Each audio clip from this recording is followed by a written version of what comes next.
entrai in chiesa, attratto dalla curiosità di vedere i costumi di questi abitanti. Osservai infatti la mancanza dei consueti banchi di legno disposti in file successive e delle solite sedie. Gli uomini stanno dalla parte della chiesa, in piedi, vestiti di nero, seri e raccolti. Dall'altra le donne, prostrate a terra, raggomitolate e pigiate a gruppi sugli angoli o accoccolate sui gradini degli altari. Hanno tutte il capo ravvolto nella gonnella nera, fra le cui pieghe il viso quasi si cela, saettando però degli sguardi capaci di incendiare dei cuori di granito. Le osilesi hanno due costumi, quello d'ogni giorno e quello festivo. Il primo consiste in due sottane nere d'orbaci, a piccole e sottilissime pieghe, l'una sovrapposta all'altra, delle quali la superiore sogliono rivoltare sul capo.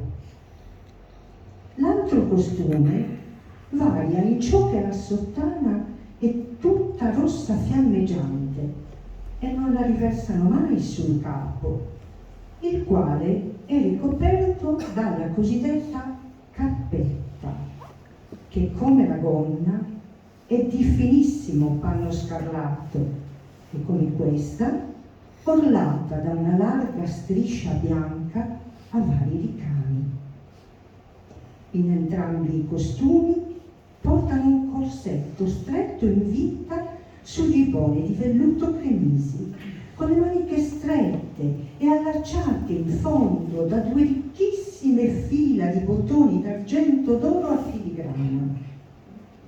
Sotto poi la nera gonna rivolta sul capo e sotto la nera cappetta della festa portano sempre un drappo di lana bianco con un velo candidissimo che fascia loro il volto, s'allaccia sotto il mento e scende quindi drappeggiato sul petto e sulle spalle come quello delle monache. Mi piacquero tanto e trovai così originali cotesti costumi che, uscito appena di chiesa, gettai giù i poveri versi che qui trascrivo soltanto perché par mi ricordino appunto l'impressione da me provata in quel momento.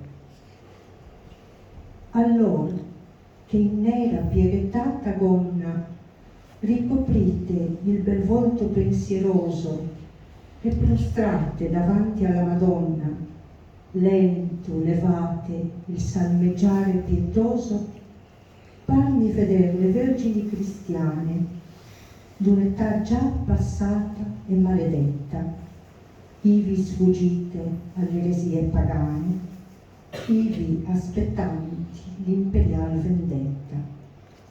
Ma quando in ricca gonna fiammeggiante l'agil corpo avvolgete, l'opulenti forme del sen ricolmo e provocante, celate in fra i misteri di veli olenti, allor vi sogno, alme d'età procaci, nel fervor delle danze, in mezzo ai canti, rapite in dolce oblio, scoccanti baci sotto quei bianchi veli ai vostri amanti.